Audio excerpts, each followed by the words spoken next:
तो दोस्तों एक बार फिर से कारवां शुरू करते हैं और आइए डिस्कस करते हैं जो बीए फर्स्ट ईयर में आइडिया ऑफ भारत सब्जेक्ट है आपका, उसमें जो 2023 का क्वेश्चन पेपर था उसके कुछ आंसर्स के बारे में।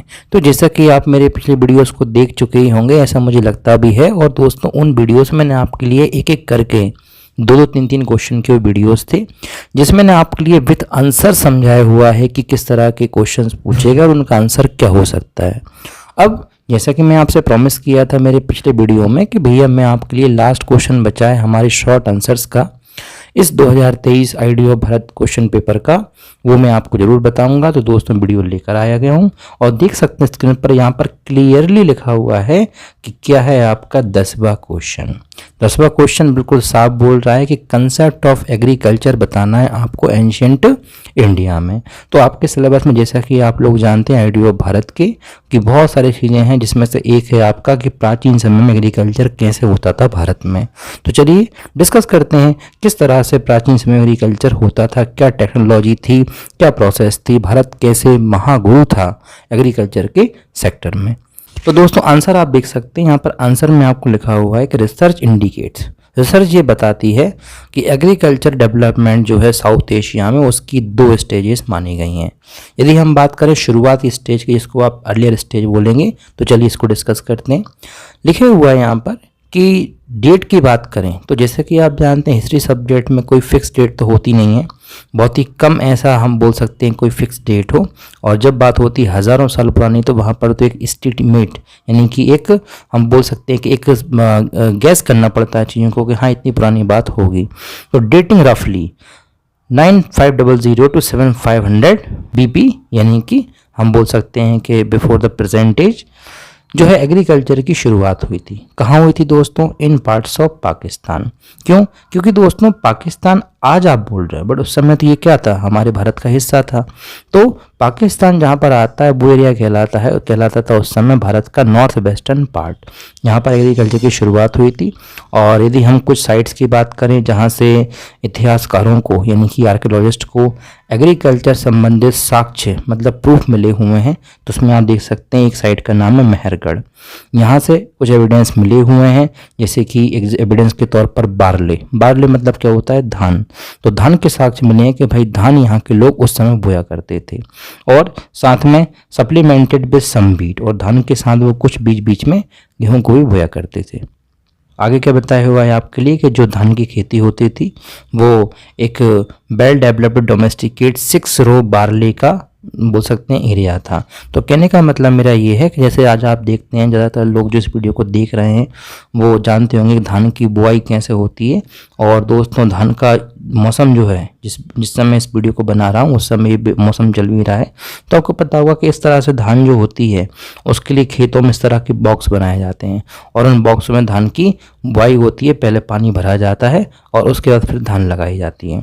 तो ऐसे ही प्रूफ बताया हुआ है कि उस समय भी खेती होती थी धान की। ये इस पूरे क्वेश्चन का हम बोल सकते हैं आंसर में आप समझ सकते हो। देन यदि हम आगे कुछ और देखें तो साउथ वेस्ट एशिया जो है इसका थोड़ा सा आपके लिए बताया हुआ है कि साउथ वेस्ट एशिया में भी कई तरह की खेती और होती थी, जैसे कि लिखा हुआ है कि it is thought that barley probably did so as well, कि धान के अलावा भी और अच्छी खेती हुआ करती होंगी। The early barley and wheat in Mehrgarh है predominantly small spherical grains indicating the varieties adopted to local conditions were developed there. तो धान की जो व्यवस्था थी, धान की ये जो बुआई होती थी उस एरिया में, इसके पीछे वहाँ की लोकल कंडीशन भी रही होगी, ये भी आपके लिए बताया हुआ है। हालांकि इरिगेशन संबंधित कोई एविडेंस मेहरगढ़ से नहीं मिली हुई आर्कियोलॉजिस्ट को। इसके अलावा दिया हुआ है कि पशुपालन के नाम पर मेहरगढ़ के लोग उस समय गोट्स और शीप का पशुपालन भी करते थे। तो मतलब अगर आपके लिए इस तरह का क्वेश्चन आता है तो आपका तरीका क्या होना चाहिए आंसर लिखने का, आपका तरीका, आपकी अप्रोच क्या होना चाहिए। तो सिंपल सी बात है भाई, सबसे पहले अपने शब्दों में लिखो कि एग्रीकल्चर को हम एंशिएंट टाइम के एग्रीकल्चर को हम 2 हिस्सों में बांट सकते हैं। एक है आपका अर्लियर, एक है आपका सेकंड स्टेज। आप चाहें तो लिख सकते हैं first period, second period, first stage, second stage. तो कहने का मतलब शब्द आपके होंगे, कंसेप्ट आर्ट्स की दुनिया पर जो आपको वीडियोस देख रहे हो वो होंगे। बस आपको चीज़ों को सेट करके एक अपना आंसर अपनी भाषा में बिल्डअप करके लिखना है। आपको अच्छे नंबर लेने से खुद को नहीं रोक सकता। बात करते हैं साथियों, चलिए सेकंड स्टेज की। मेहरगढ़ के बाद कई तरह के एविडेंस मिले हुए हैं और अलग अलग खेती के, जैसे कि कॉटन के एविडेंस मिला हुआ है। तो नो डाउट इसके लिए भी लोकल डोमेस्टिकेट का होना बहुत ज़रूरी है। इंडियन सब कॉन्टिनेंट में कई तरह की चीज़ें मिली हुई हैं, जैसे कि बीन्स हो गया, उसकी खेती के प्रूफ मिलते हैं। ब्लैक ग्राम जिसको बिगन मूंगा बोलते हैं, इसके प्रूफ मिलते हैं। हॉर्स ग्राम जिसको आप चने बोलते हो, पिजन पी। तो कहने का मतलब दोस्तों, ये आपके साइंटिफिक नेम है, ब्रैकेट में आप याद कर सकते हो तो वेल एंड गुड, नहीं कर सकते डायरेक्ट नाम आप याद रख सकते हो। तो इसके प्रूफ भी 5000 बिफोर प्रेजेंट के बताए जाते हैं।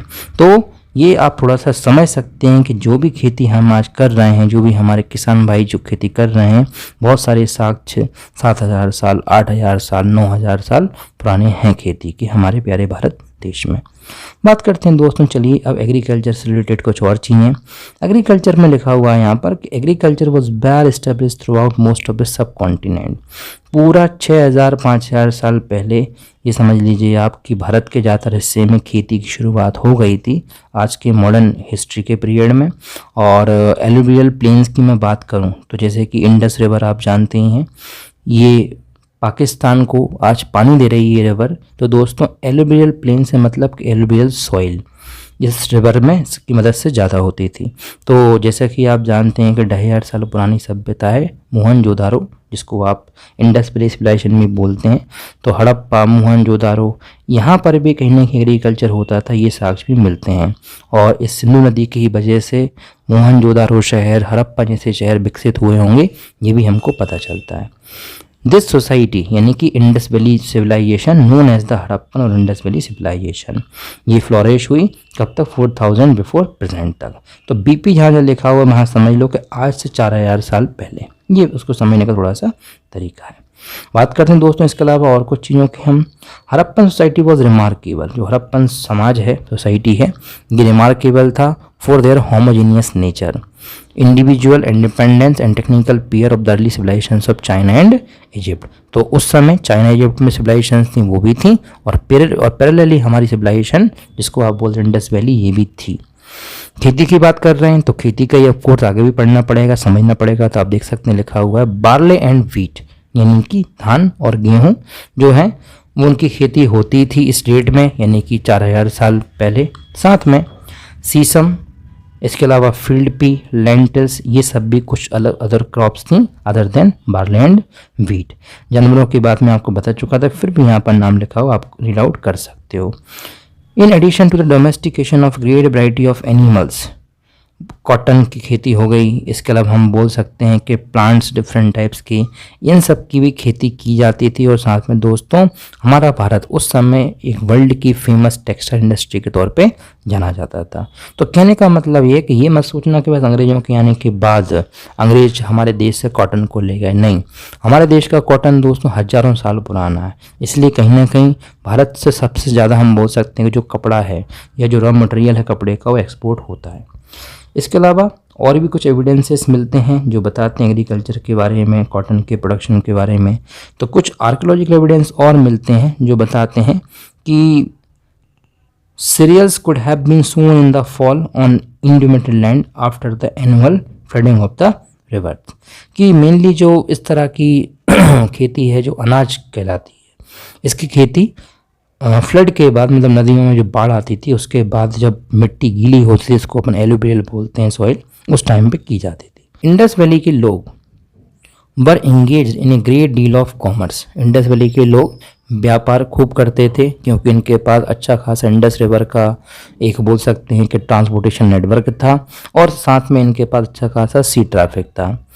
यदि हम बात करें तो ट्रेडिंग के बारे में जानकारी मिलती है कि जो इंडस वैली सिविलाइजेशन था उसमें एक शहर था, यहाँ पर लिखा हुआ है उसके बारे में, जिसका नाम था लोथल। हालांकि इन्फॉर्मेशन मैं आपको पहले भी दे चुका हूँ, बट फिर भी आप देख सकते हैं। लोथल आता है गुजरात में, आज का जो गुजरात राज्य वहाँ पर लोथल का साक्ष्य मिला है। और ये लोथल के द्वारा हमारा जो बहुत सारा हम बोल सकते हैं कि अनाज है, साथ में कॉटन बेस्ड रॉ मटेरियल है, ये सारा का सारा दुनिया भर के देशों में जाता था, जैसे कि अफ्रीका कॉन्टिनेंट में, इसके अलावा यूरोप महाद्वीप तक। तो इस तरह से दोस्तों बहुत सारे प्रूफ मिले हुए हैं हमारे देश के ट्रेडिंग की भी। अब बात करते हैं चलिए नॉर्थ इंडिया के बाद कुछ साउथ इंडिया से संबंधित एग्रीकल्चर की प्रूफ की। साउथ इंडिया की बात करें तो तमिल कल्चर के लिए, जैसा कि आप जानते हो, ये एरिया शुरू से ही फेमस है और ये भी एक अपने आप में इंडिपेंडेंट एग्रीकल्चरल रीजन रहा है। यदि हम क्रॉप्स की बात करें तो first top of the 4 million BP, यानी कि आज से 4000 साल पहले भी साउथ इंडिया में भी शुरुआत हुई थी एग्रीकल्चर की, और धान, दालें और साथ में फिंगर मिलेट जिसको आप रागी बोलते हैं, ये वहाँ पर कल्टीवेशन की जाती थी। नेक्स्ट पैराग्राफ में आपको दिया हुआ है, to the north and west of the Deccan plateau lay third intermediate area. जो डेक्कन प्लेट्यू है उसका नॉर्दर्न पार्ट और वेस्टर्न पार्ट में भी कई तरह की खेती की जाती थी, ऐसा ही प्रूफ मिले हैं।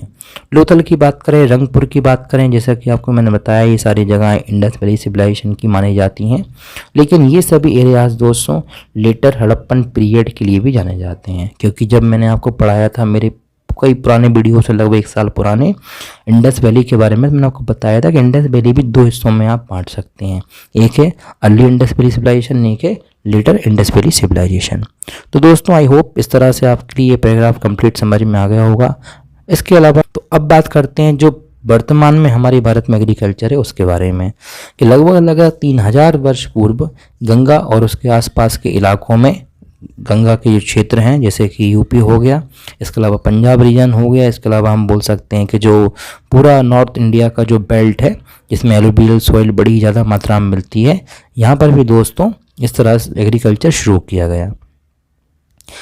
Although it is clear that some of these changes arose from contact with Indo-European speaking peoples known as Aryans, तो ये भी माना जाता है हिस्ट्री के एक पर्सपेक्टिव से, हिस्ट्री की कुछ रिसर्च के द्वारा, कि ये जो डेवलपमेंट हुआ ये आर्यों ने किया। लेकिन इसको लेकर दोस्तों बहुत सारी थ्योरीज हैं, जैसे कि one of the famous theory is Arya invasion theory. तो ये भी अपना अपना एक पर्सपेक्टिव है, कुछ लोग आर्य इन्वेजन थ्योरी को गलत मानते हैं, कुछ लोग सही मानते हैं।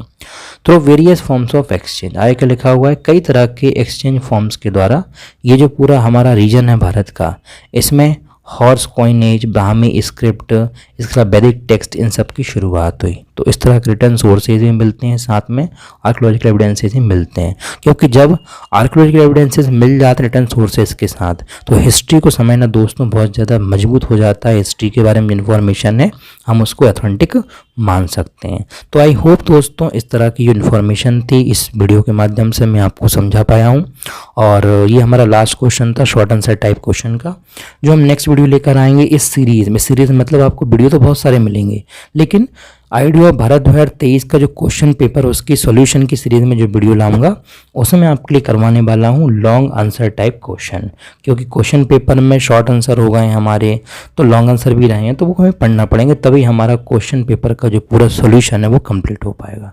तो मिलता हूँ नेक्स्ट वीडियो में, तब तक के लिए जय हिंद जय भारत।